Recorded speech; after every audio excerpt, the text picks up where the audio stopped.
మగవాళ్ళ పేరులో షీ అనేటువంటి సౌండ్, ఇష్ అనేటువంటి సౌండ్ ఉంటే చాలా ఇబ్బందులు పడుతున్నారండి.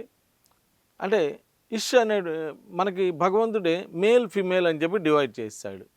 మేల్ వాళ్ళు ఇలా ఉండాలి, ఫిమేల్ ఇలా ఉంటుంది అని చెప్పి అని డిసైడ్ చేశాడు. కానీ మనం పేర్లు పెట్టుకునేటప్పుడు చాలామంది ఏం చేస్తున్నారంటే తెలియక ఇష్ అనేటువంటి సౌండ్ యూజ్ చేస్తున్నారు. అంటే మీరు ఎగ్జాంపుల్కి సురేష్, రాజేష్, రాకేష్, సతీష్ ఇలా ఇష్ అనేటువంటి సౌండ్స్ పేర్లో పెడుతున్నారు. ఏది ఏమైనా కానీ ఆ పేరు యొక్క నంబరు బాగుందా లేదా అనేది చూసుకోవటం అనేటువంటిది మెయిన్, నేను కాదంటం లేదండి.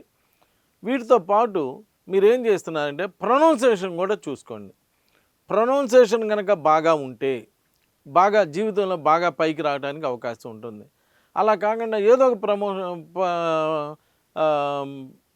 ఏదో ఒక ఇదిలే అని చెప్పి ఎలా పడితే అలా పేరు పెడతాం వలన, ప్రొనౌన్సియేషన్ బాగా లేకపోవడం వలన ఇబ్బందులు కూడా కొన్ని తెచ్చుకుంటున్నారు. మీరు అబ్జర్వ్ చేయండి, మీ పేరులో షీ అనేటువంటి సౌండ్ కానీ, ఇలా ఇష్ అనేటువంటి సౌండ్ కానీ, లేదా అదేవిధంగా ఋషి ఇలా షీ అనేటువంటి సౌండ్స్ ఏమైనా ఉన్నాయేమో మీరు అబ్జర్వ్ చేసుకోండి.